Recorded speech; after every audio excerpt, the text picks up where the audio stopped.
नमस्कार, मैं सोलेश राठौर आप सभी का सोलेश राठौर क्लासेस में हार्दिक तहे दिल से अभिनंदन करता हूँ। इस चैनल को क्रिएट करने के पीछे मेरा मूल उद्देश्य छत्तीसगढ़ शासन के अधीन शासकीय विद्यालय में अध्ययनरत विद्यार्थी को छत्तीसगढ़ की सामान्य जानकारी, विशिष्ट जानकारी एवं रोचक तथ्य की जानकारी अवगत कराना है, जिससे वे आने वाले विगत वर्षों में अपने भविष्य को संवार सकें एवं आगामी प्रतियोगी परीक्षा के लिए अपने आप को प्रिपेयर कर पाए। आज की टॉपिक शुरू करने से पहले सिंचाई के अर्थ को समझ लेते हैं। सिंचाई मिट्टी में कृत्रिम रूप से जल उपलब्ध कराता है और उसके जल की उपलब्धता में वृद्धि करता है। सिंचाई के बहुत सारे साधन हैं, जिनमें से नहर, तालाब, नलकूप, कुएं आते हैं, जिनके द्वारा फसलों के अनुरूप सिंचाई की जाती है। तो ये एक प्रकार का सिस्टम है। तो सिंचाई एक प्रकार की प्रणाली है जिसमें हम खेतों को फसलों के अनुरूप जल सिंचित करते हैं। सिंचाई के संबंध में हमारे छत्तीसगढ़ राज्य को देख लेते हैं। जब राज्य गठन हुआ था 1 नवंबर 2000 को, तो उस समय हमारे कुल सिंचित क्षेत्र थे 13,28,000 हेक्टेयर क्षेत्र थे। वर्तमान की बात कर लें, मार्च 2019 की बात कर लें, तो अभी 20,99,000 हेक्टेयर क्षेत्र आते हैं। अगर हम दोनों का अंतर देख लें तो 7,71,000 हेक्टेयर का अंतर आता है। मतलब 7,71,000 की वृद्धि हुई है राज्य बनने के उपरांत। तो प्रतिशत की बात कर लेते हैं तो ये टोटल छत्तीसगढ़ में कुल सिंचित क्षेत्र है 37%, 37%। इसको हम डायग्राम से समझने का प्रयास करते हैं। देखिए, राज्य बना 1 नवंबर 2000 को। उस समय इसका कुल सिंचित क्षेत्र था 13,28,000 हेक्टेयर।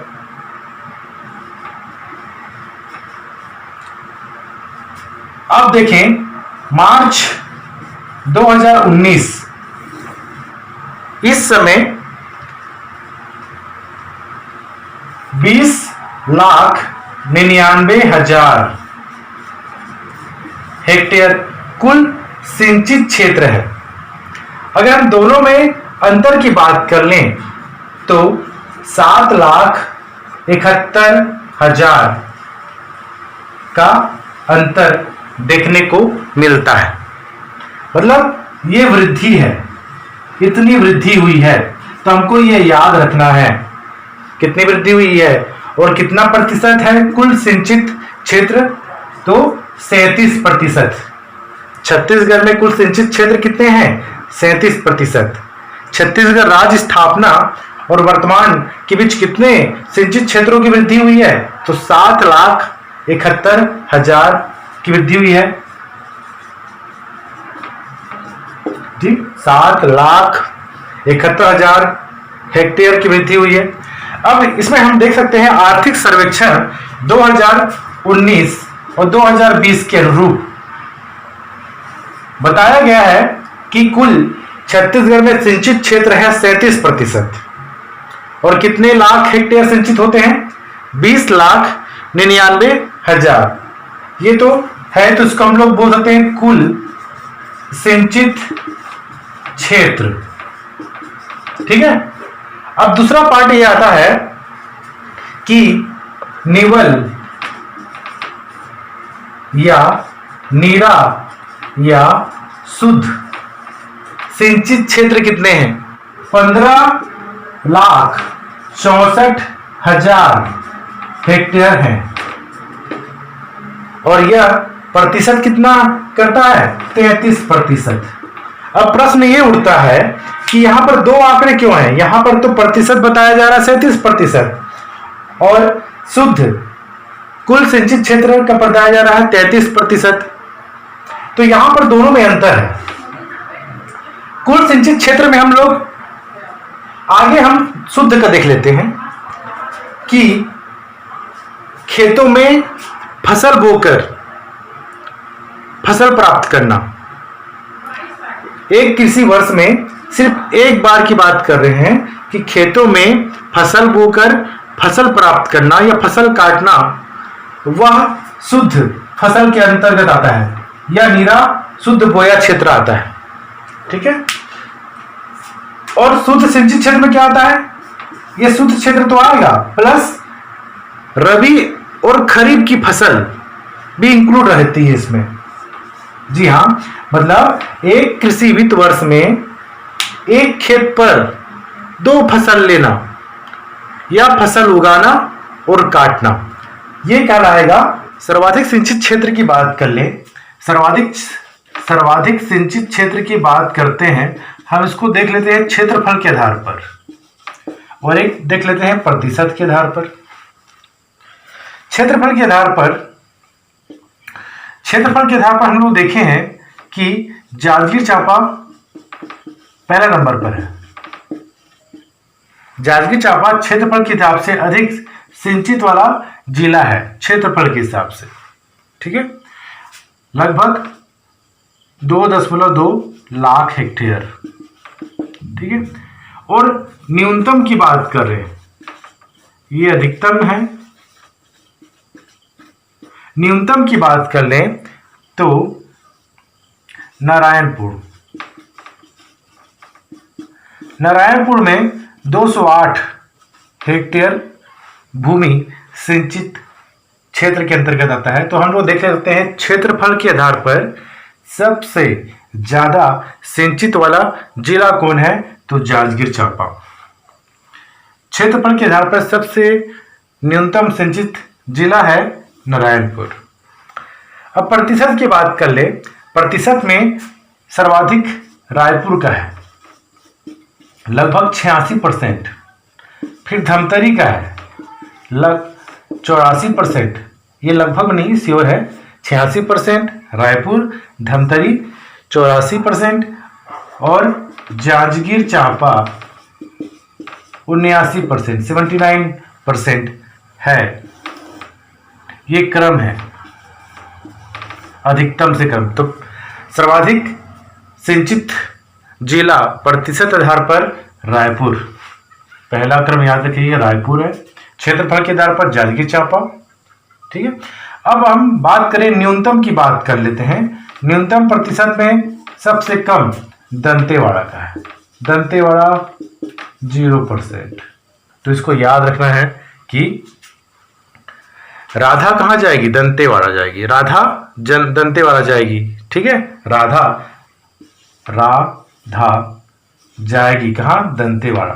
तो इसको आप ऐसा याद करते हैं, प्रतिशत के आधार पर रा से रायपुर, धा से धमतरी, ज से जांजगीर चांपा, और कहाँ जाएगी? दंतेवाड़ा। क्षेत्रफल के आधार पर देख लेंगे, इसको आप याद कर सकते हैं। ठीक है, अब देख लेते हैं साधनवार हिस्सा। साधनवार हिस्सा को हम वृत्त आरेख से समझते हैं। हम वृत्त आरेख बना रहे हैं जिसमें साधनवार हिस्सा में देख लेते हैं। सबसे पहला नंबर आता है नहर का, फिर आता है नलकूप का, फिर तालाब का, फिर कुआं का। इस प्रकार से ये क्रम है। सबसे ज़्यादा सिंचित होता है नहर से, फिर नलकूप से, फिर तालाब से, कुआं से। तो हम लोग देख सकते हैं कि यह वृत्त आरेख है और इसमें 57%, लगभग 57% नहर से होता है। नहर से 57% होता है। ठीक है, और लगभग 8,98,000 के आसपास है। चलिए 8,98,000 हेक्टेयर नहर से होता है, जांजगीर चांपा फर्स्ट नंबर पर है नहर से। ठीक है, दूसरा आता है 39% किसका आएगा? नलकूप का आएगा, नलकूप का होता है। ये लगभग 6 लाख के आसपास है, ये जरूरी नहीं है, लगभग 6 लाख के आसपास है। रायगढ़ जिले में सबसे अधिक सिंचाई नलकूप से होती है। फिर आता है 1.99%, ये 25,000 के आसपास आता है हेक्टेयर। वो याद करने वाली बात ही नहीं है, ठीक है, याद नहीं करना है हमको, इम्पॉर्टेंट नहर वाला है, नहर का याद करना है। 8,98,000 लाख हेक्टेयर। अब आता है तालाब का, 1.9% तालाब का है। तालाब से सबसे अधिक सिंचित होता है जसपुर जिला। फिर आता है कुआं का, कुआं का परसेंट है 1.1%। कुआं से सबसे अधिक सिंचित होता है दंतेवाड़ा। तो इसमें इंपॉर्टेंट है कि सिंचाई के जो साधन है उसका क्रम क्या है। तो सिंचाई के साधन में सबसे ज़्यादा नहर के द्वारा सिंचित होता है। नहर के द्वारा सिंचित कितना क्षेत्र है? 8,98,000। किस जिले में सबसे अधिक नहर द्वारा सिंचाई होती है? जांजगीर चांपा। किस जिले में नलकूप द्वारा सबसे अधिक सिंचाई होती है? रायगढ़ में 39%, और तालाब के द्वारा जसपुर। तो इस प्रकार से हिस्सेवार है। इस प्रकार से सिंचाई का हिस्सेवार हमने वृत्त आरेख के द्वारा समझा। प्रधानमंत्री सिंचाई परियोजना के अंतर्गत छत्तीसगढ़ में 3 सिंचाई परियोजना आते हैं। पूरे भारत में प्रधानमंत्री कृषि सिंचाई परियोजना के अंतर्गत 99 योजना या परियोजना आते हैं, उसमें से 3 छत्तीसगढ़ में है। तो प्रधानमंत्री कृषि सिंचाई योजना के अंतर्गत 3 आते हैं। तो पहला क्रम देख सकते हैं, पहला हो सकता है केलो, रायगढ़ जिले में है। दूसरा खारंग या खूटाकांत बांध, ये बिलासपुर में है। तीसरा मनियारी परियोजना मुंगेली जिले में है। ठीक है, तो हम परियोजना में पढ़ चुके हैं, परियोजना के बारे में हम पढ़ चुके हैं पहले। सिंचाई को पढ़ने से पहले परियोजना को एक बार जरूर पढ़ के इस वीडियो को देखिएगा। तो केलो परियोजना रायगढ़ में, खारंग बिलासपुर, मनियारी मुंगेली में। देखते हैं सिंचाई परियोजना।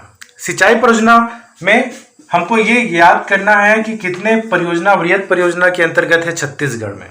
तो पहला वृहद परियोजना हम लोग पढ़ चुके हैं। वृहद परियोजना, जिस परियोजना का 10,000 से अधिक हेक्टेयर सिंचित भूमि होता है, वृहद में आता है।